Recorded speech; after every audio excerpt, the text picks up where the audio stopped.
Okay, thank you for joining us this morning for the PGY2 and Pain and Palliative Care webinar series. This morning's topic will be on the role of naloxone and its pros and cons. And we're super excited to be joined this morning by our presenter, Dr. Brittany Johnson, who is completing a PGY2 in Pain and Palliative Care at the University of Florida Health Center in Jacksonville. So with that, welcome, Brittany, and thanks again for doing this. Thank you.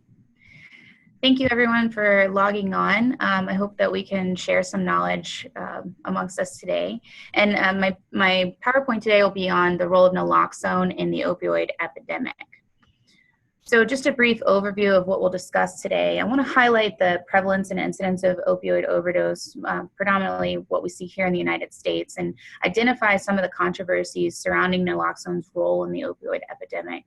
We'll discuss some of the current CDC guideline recommendations for which patients should receive naloxone, and then also some of the tools out there that have been identified within our community as pharmacists, and then outline some of the collaborative practice agreements and models that are currently out there to try and help build what you could do at your institution.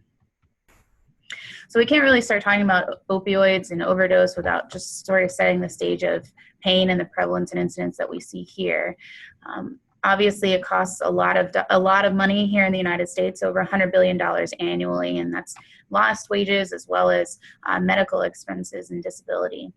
It's the most common symptom reported in the healthcare setting. So whether we're in primary care or the emergency department, we're always assessing pain. So it's not unreasonable to think that we have a high incidence of reporting.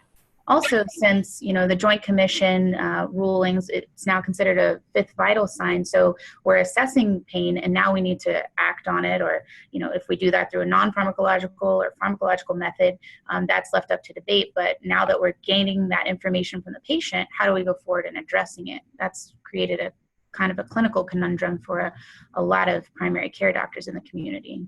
And because we are now addressing pain, we see an increase in opiate prescribing. So opioids or pain medications in general are the second most prescribed drug in the United States.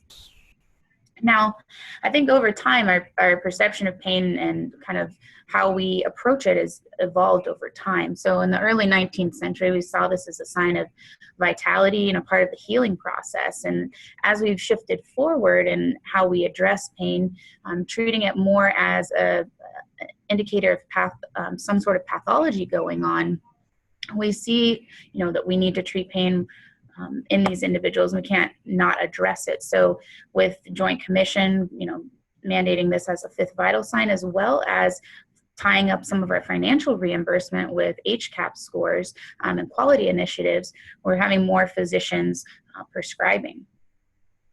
Now, the World Health Organization and the Center for Disease Control agree in that they recommend using a stepwise approach in these individuals. So using non-opioid therapy, co-analgesics first, and then stepping up to our short and long-acting opioids only as needed, while maintaining adjuvant therapy throughout to try to reduce our morphine equivalent usage as best as possible. However, we're still seeing a really large amount of opioids being prescribed in the United States. So in 2012, we had 259 million narcotics prescriptions written in the US, with 10 of the most prevalent states being here in the South, Florida being one of those.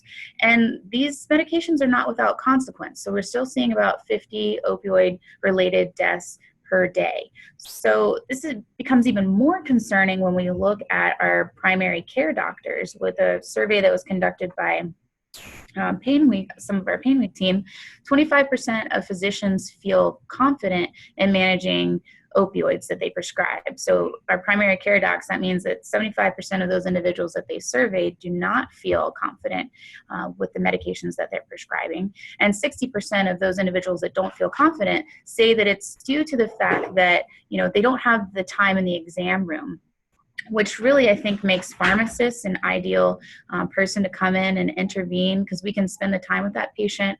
We have the expertise in the pharmacology and the agents available that we can utilize, but it's going to require a partnership in allowing to do that. I know it can be complex.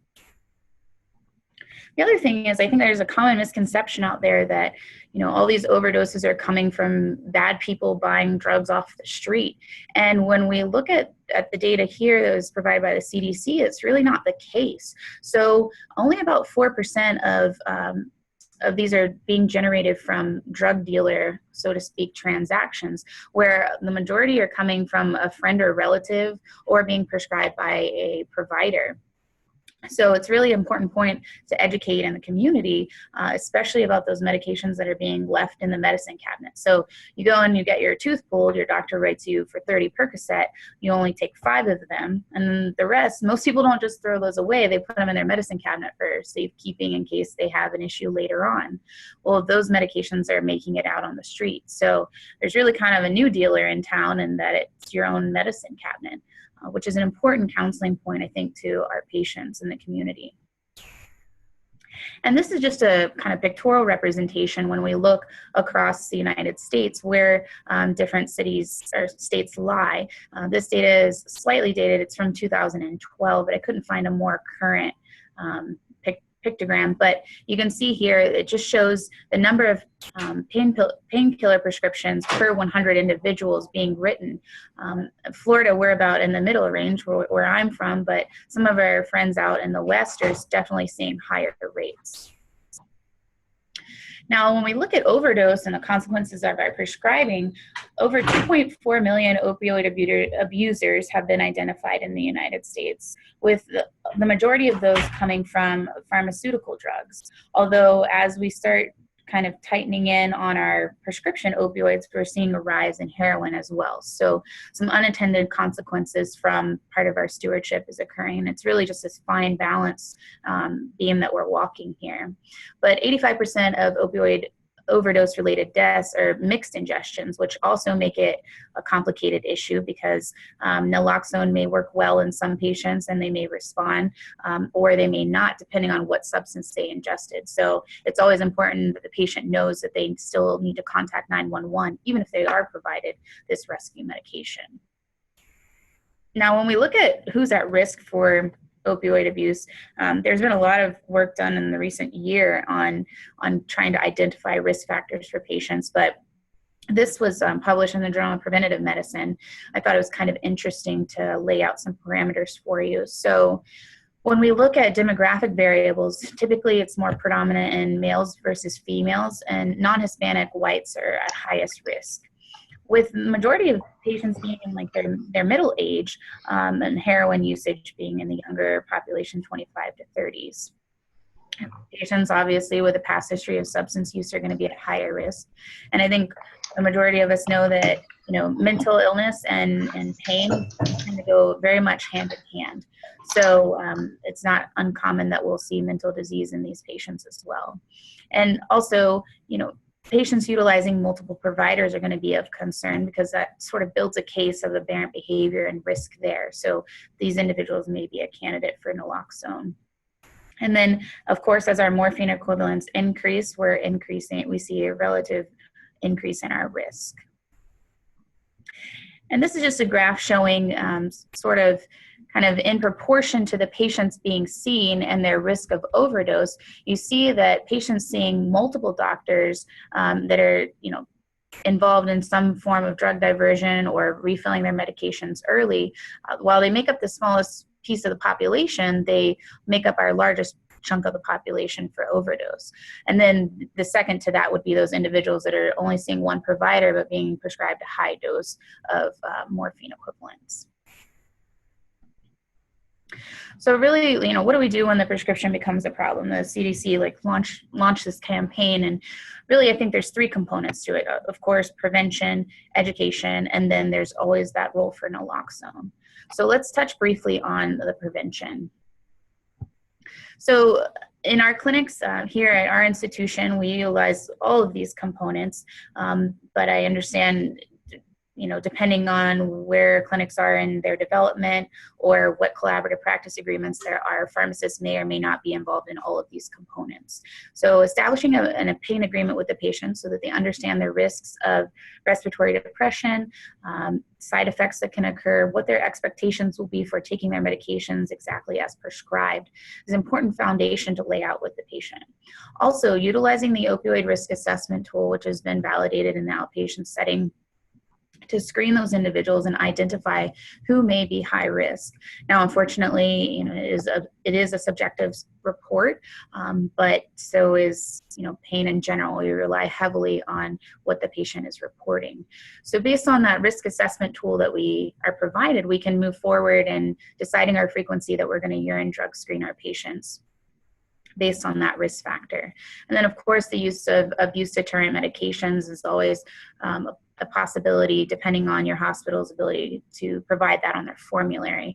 Here, we serve a predominantly indigent population, so we definitely struggle with some of those components.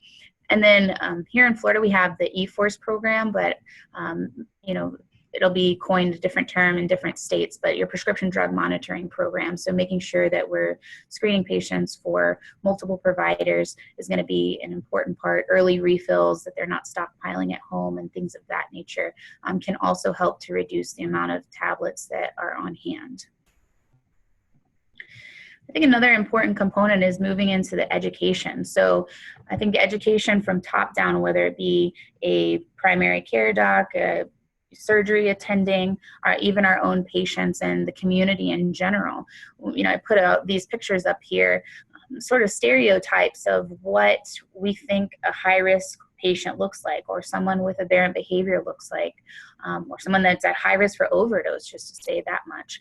And I think the really important piece to drive home is that it's not just your movie stars and your people with meth picks all over their face. It's those grandmas that take hydrocodone Q6 hours, 5 milligram tablet. They went outside and got overheated, had an AKI, and then went into respiratory depression at their kitchen table.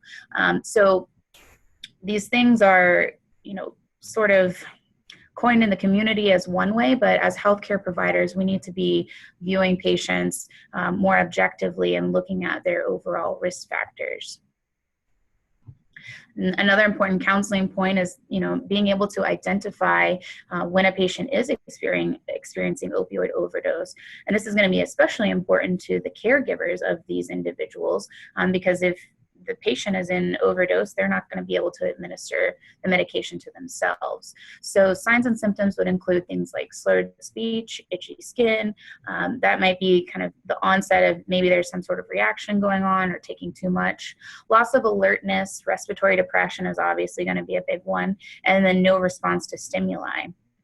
So these are important things to review with patients and their caregivers at the same time so that they're aware of the signs and symptoms to look out for. And then that brings me to naloxone itself. So I'm sure most of you are familiar, but the way naloxone works is it binds at a higher affinity to the mu receptor than the opioid itself. So it works very, very well at getting on those receptors. However, unfortunately, it lasts a short duration of time. And this can really become a predicament more so when we move into our long-acting agents because patients have the risk to relapse. And just to kind of establish a foundation for how it came to pass and how we're using it currently, in the 1970s, it became the standard of care for opioid overdose, more commonly being used in our emergency department settings for heroin overdose and things of that nature. And then in the 1990s, they started these overdose-related kind of pilot programs to try to drive it in the communities. And then in the early 2000s, we saw the Substance Abuse and Mental Health Service Administration put out their own toolkit for opioid overdose. And then more recently, we've had the rollout of EVZIO, which is the Naloxone Auto-Injector. And in 2015, I think like fall of last year, the Narcan nasal spray became available or was approved by the FDA. So currently we have multiple dosage forms. Pretty much any way you can slice it, you can get naloxone. So we have the injection, which is available intravenous, intramuscular, subcutaneous, and then the intranasal form, which I said is a little bit newer, and the auto-injector, which has been out for a while now. So just briefly walking you through, I know some of us represented here are inpatient, some of us are outpatient, but if you're called to a code or you're working in the emergency department, this is probably most commonly how you would see the naloxone being delivered in the prepackaged dosing that they provide. So you just pop off of the protective caps, basically screw the unit together, and then pull the cap off to administered IV as needed.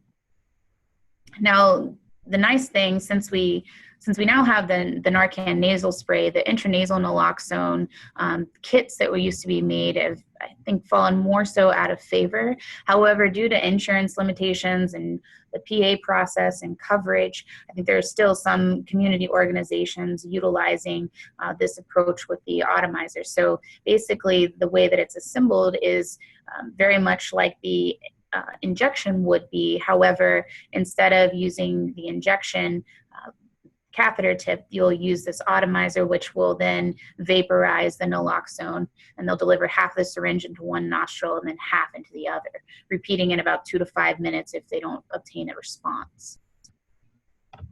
But because of the Narcan nasal spray rollout, really, I think, as I said, that's become less and less popular. So with the nasal spray, one important counseling point for your patients is going to be to not prime the spray. So we teach everyone to prime their inhalers, to prime their, Flonase, things like that. This agent is going to be different in that, you have one shot here. So educate your patients not to utilize any type of priming on this agent. And then, of course, you'll repeat the dose in 2 to 3 minutes if necessary. And then lastly, we have the Evzio, which, if for those of you that are familiar with like the AviQ, which is kind of like the EpiPen auto-injector, this functions very similarly to that. So it's nice in the fact that it's automated and it speaks to the patient on a step-by-step basis. So you pull out the outer case and then pull down on the red tab, inject right through the pants. They don't have to remove any clothing, and they can administer the injection. It will tell the patient when they are able to remove the injection after a countdown. And then they say to call 911 following administration. Now, for me, I typically tell my patients, if you find someone down, call 911 first and then administer. But there may be some discrepancy there. That's just how I've counseled patients. So it's important that they know that this is not a replacement for 911. This is buying them time. So when the ambulance is 3 to 5 minutes out, that they're buying their family member time for them to get there. It's not a substitute for going to the ED. Naloxone was also recently incorporated into the 2015 AHA guidelines for patients being evaluated for resuscitation. So the American Heart Association recommends 2 milligrams intranasal or 0.4 milligrams IM. And then, that's pretty much in line with the World Health Organization, but they provide a range of anywhere from 0.2 to 2 milligrams IV. Honestly, in my experience, it's been whatever is required to reverse the patient. So, of course, if the patient has no response at all, we may need to start moving down other algorithms, but I haven't ever experienced any major negative effects from utilizing 4 or more. Some patients will require much higher doses depending on what ingestion that they've had. Now, that's not to discount that there are some side effects that can occur. Most of what we would be concerned about would be the signs of opioid withdrawal, because we're reversing the activity on those mu receptors. So we would expect agitation, anxiety, nausea, vomiting, and the potential for seizures is also there as well. So that comes down to really who are we going to decide gets naloxone and who isn't going to get naloxone.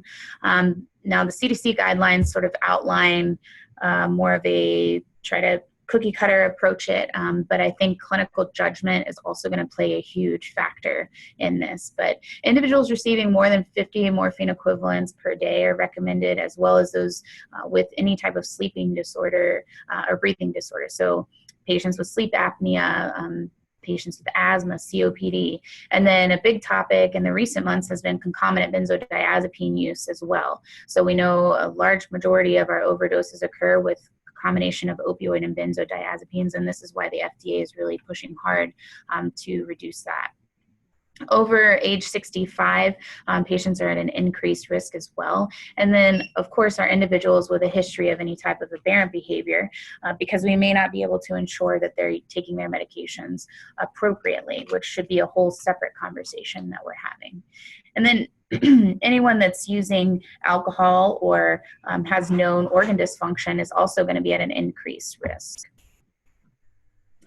Now, this tool, I think, it does a much better job of trying to sort of categorically tell us what those risk factors are going to look like and equate them more numerically to a percentage risk.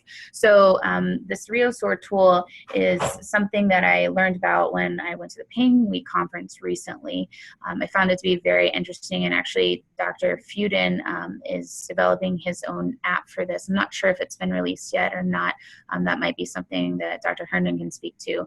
But this tool is very beneficial in that it outlines different patient parameters that we may not have always taken into account before. So things like heart disease, if they have any type of pancreatic failure or compensation.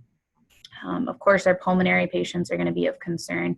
And then it takes into account what type of opiate the patient is being prescribed, which I think is important because that does play into the patient's risks. And benzodiazepine use versus antidepressant use, all of these things are going to be weighed differently based on what agent they're being prescribed and what comorbidities they have. Now, totaling these points up, it'll provide a overall Refusal score for the individual. Now, based on the patient's score, this determines the patient's overall risk and probability for an opioid-induced respiratory depression. Now, I don't know if there have been any hard and fast numbers for when patients should be prescribed, as if you're looking for like a percentage break there. However, at our institution, we're saying pretty much anyone over that 15% mark is being prescribed naloxone. And something cool that we've done here at our institution is implemented a tool within our Epic software. So we've built that so that physicians that are prescribing are forced to fill out the tool and assess the patient for their risk before the prescription will be released to the patient. So it's just a safety stop that we've put in place and trying to increase our adherence to really evaluating these patients. Because while we may have known about naloxone for a while and the risks that are associated with it, finding a lot of educational opportunities with our primary care providers as well as our inpatient doctors on discharge around this very topic. So I am definitely, I'll just go ahead and be outright, I'm definitely in the pro naloxone category. However, I know that there are some individuals with concern around it.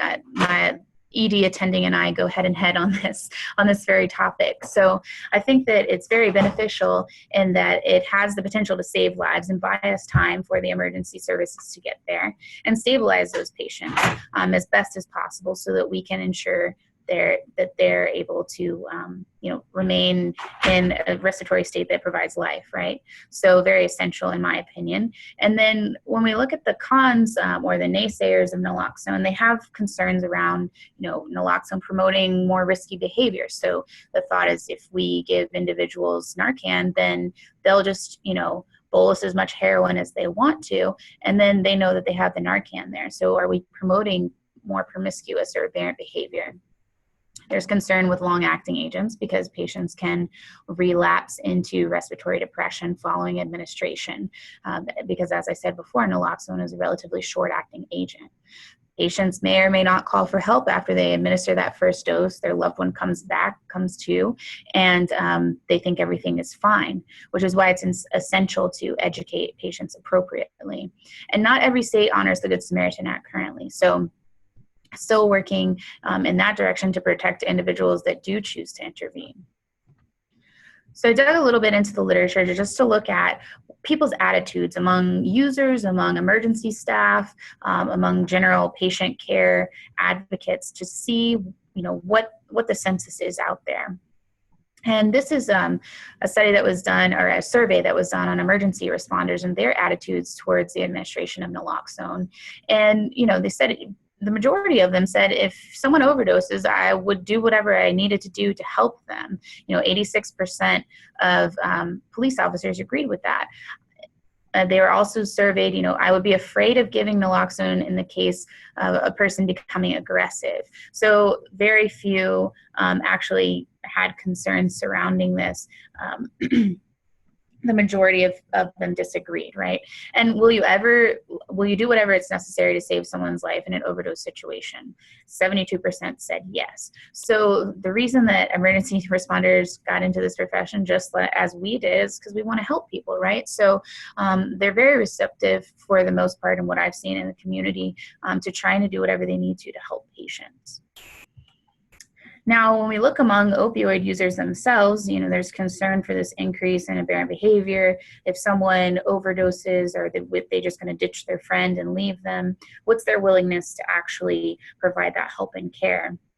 And this study was done with an open access clinic that provided distribution of clean syringes already to individuals in the San Francisco area.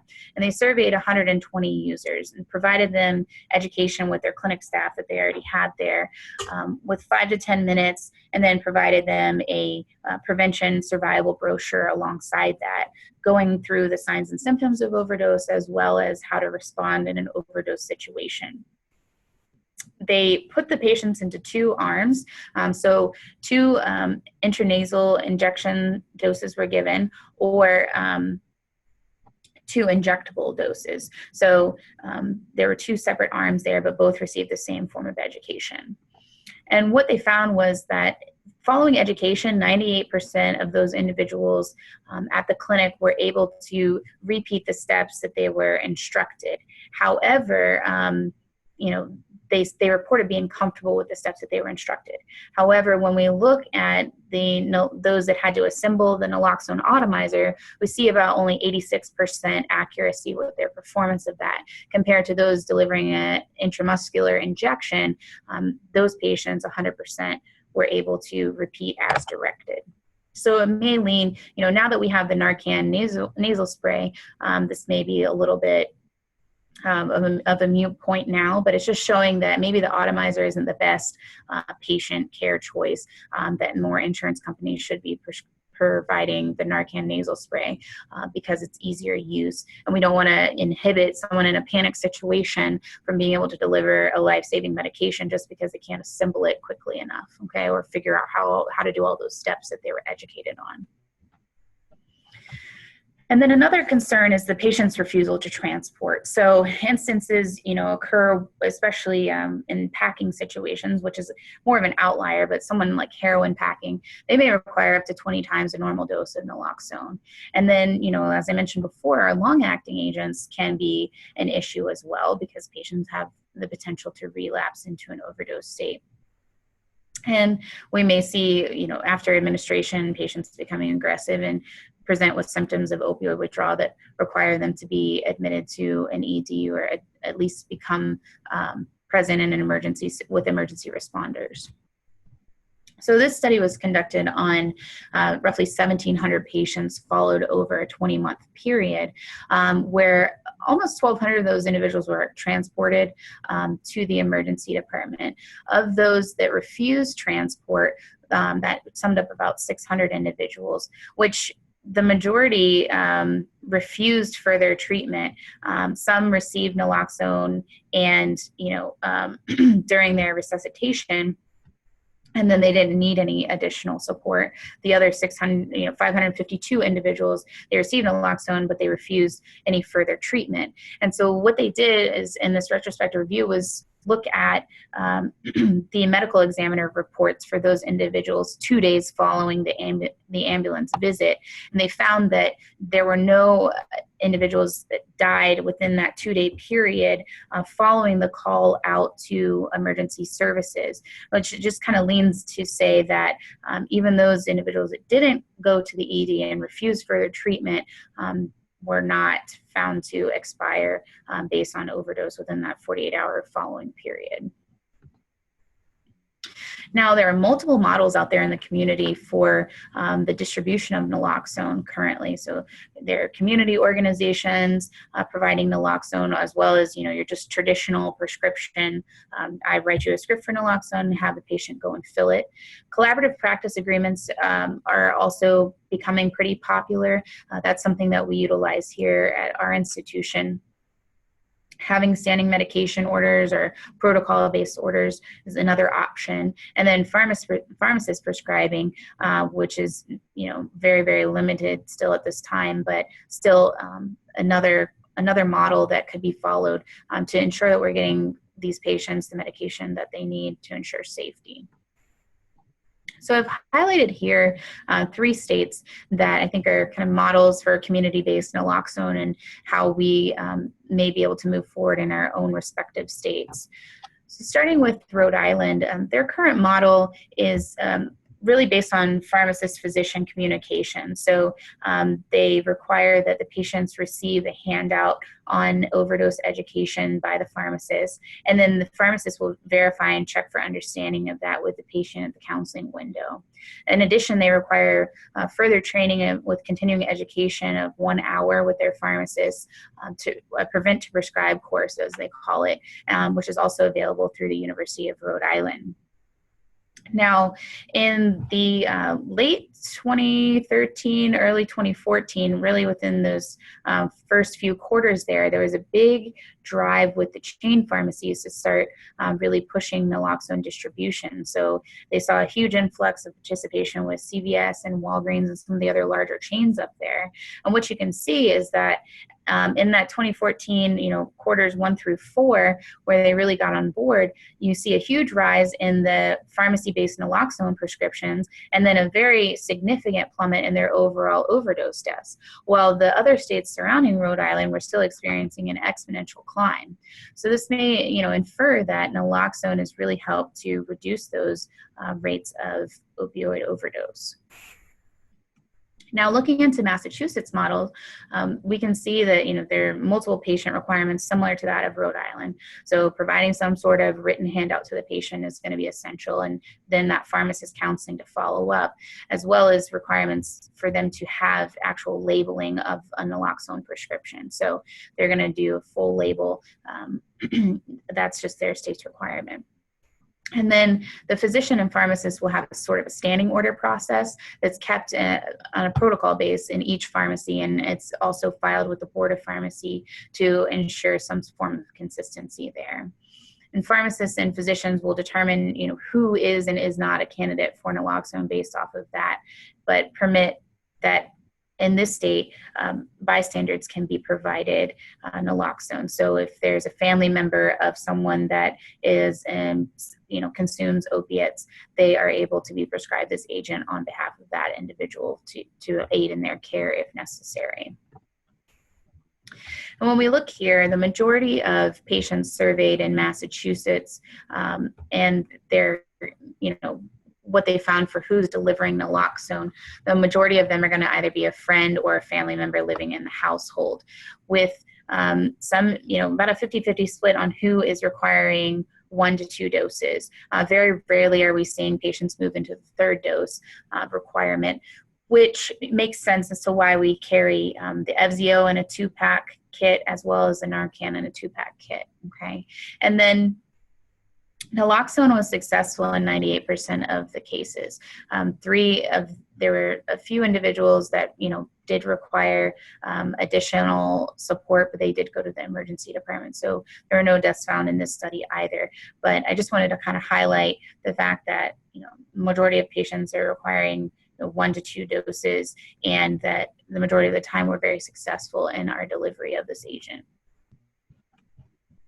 And I think the organization that's probably done it the best, or the way that I would like to see it really rolled out here in Florida, is Project Lazarus in North Carolina. And they have initiated this community initiative, which has reached out not only to healthcare providers, but as a whole community. So we see, them getting involved with churches, schools, things like that, really driving community knowledge around prevention and, doing more from a community-based perspective than just trying to isolate it as a medical issue and focusing strictly on healthcare professionals. So with Project Lazarus, we can see, in the mid-2000s, 2008, their program was initiated, and we see a huge drop in their overall mortalities due to poisoning, which just shows that the community initiative there has been really, really huge. And I think it promotes what they've been doing. We also see support for this through the American Medical Association, knowing, they do acknowledge that naloxone does save lives, and we need to do what we can to provide this medication and reduce diversion overall in whatever state that we need to make sure that we can continue to treat our patients' pain appropriately, but do it as safely as possible. And as pharmacists, we're always, tied into the APHA, the American Pharmacist Association, but they do support the pharmacist's role in dosing and initiating patient education and trying to reduce overdose here in the U.S. as well. So in summary, analgesic medications are the second most prescribed drug in the United States. Naloxone is fast acting and it comes in multiple dosage forms, making it convenient. However, we still find those barriers with insurance companies. So working alongside our docs is going to be important in making sure that we actually get the medications in the patient's hands. And then we need to continue to evaluate the literature and try to compile the need for this agent and further screening of individuals to try and capture as many patients as we can that really need this tool. And at this time, I'll take any questions that you may have or any comments that you'd like to add to the presentation.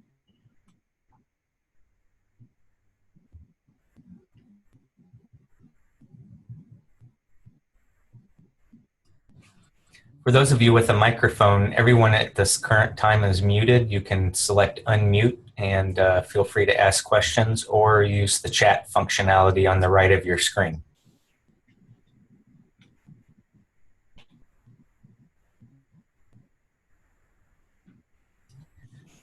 Brittany, I guess I'll get the party started. Okay. So when we've been doing some of our educational material development, the federal government has been very remiss in allowing us to discuss naloxone administration via the atomizer. I noticed some of the data that you had shown. What do you think is in terms of should that be something that's made available or should we stop teaching about that based on the data and availability of other options? So what I would love to see is coverage for the intranasal spray, the Narcan intranasal or the Evzio. I think if it comes down to the main crux is the insurance or the payment or the community initiatives that are trying to put this together, the costs and the overhead for some of those, more user-friendly agents is really what we're running into. So the atomizer, it's an acceptable delivery system in the right patient's hands. But I think, dealing with our population here, they're hardly able to read the pamphlet information that I provide them. So I really have to use verbal coaching and then have them deliver sort of a teach-back method to me to make sure that they understand, because a lot of my patients can't even read, much less be able to use an atomizer. So we don't use the atomizer at our institution. I know that there are some community kits that are still being made with it out there, but what I'd like to see in an ideal world is, yes, to move away from the utilization of that. But I don't know that we want to totally stop education around it because it's better than nothing. We may only have, 50% of patients that are able to repeat or caregivers that are able to repeat that. But if we don't give them anything, then they're certainly 100% going to fail. So it really comes down to, I think, to putting pressure on the insurance companies and community initiatives and drug companies to maybe provide some of these as tools to those community organizations that maybe can't pay.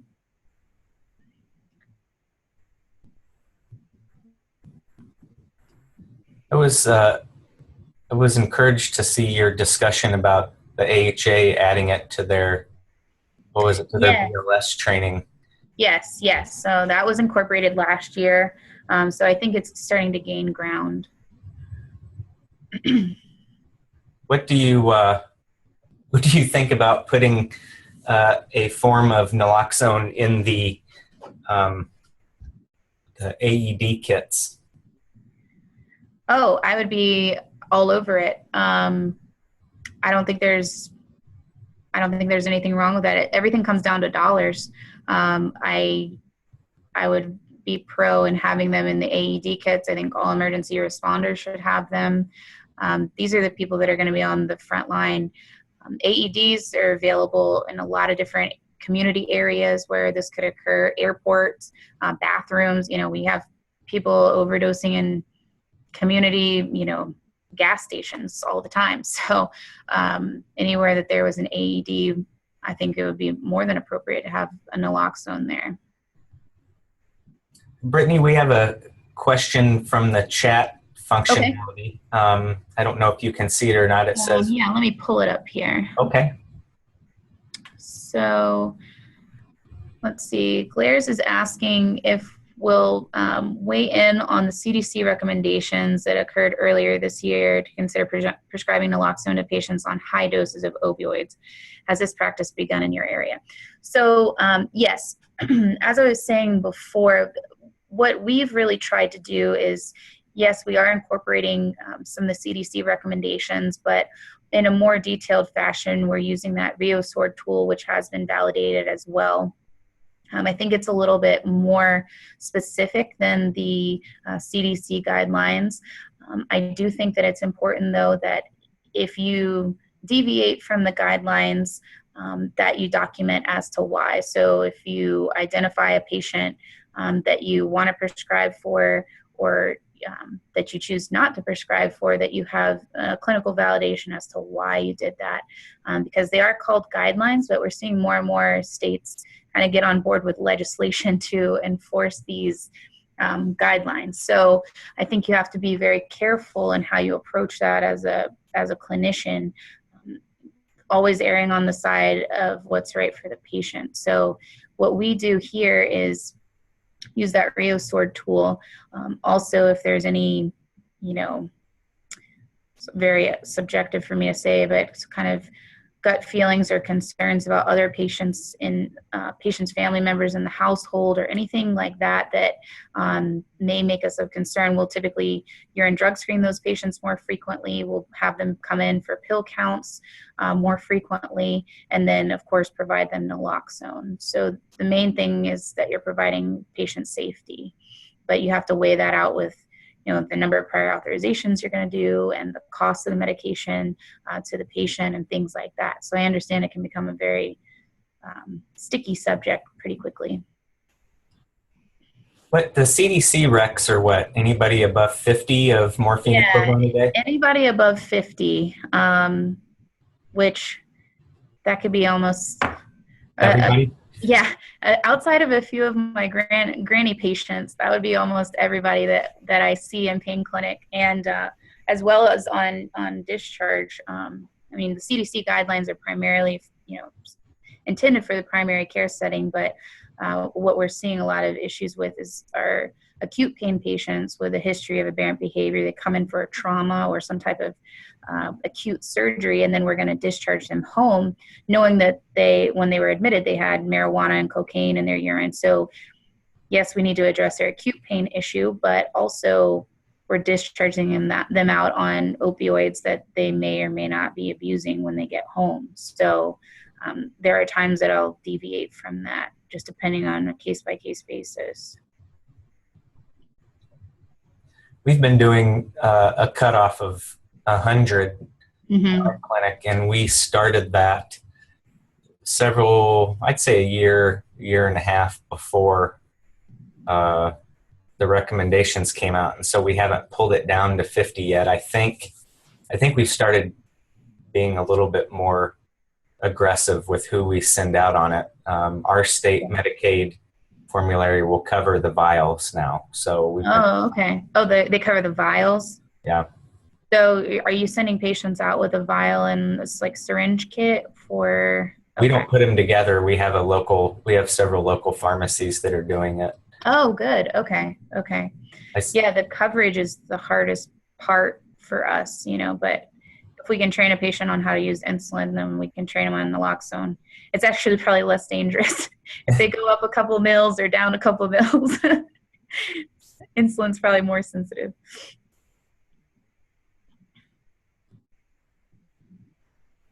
Any other questions from the audience?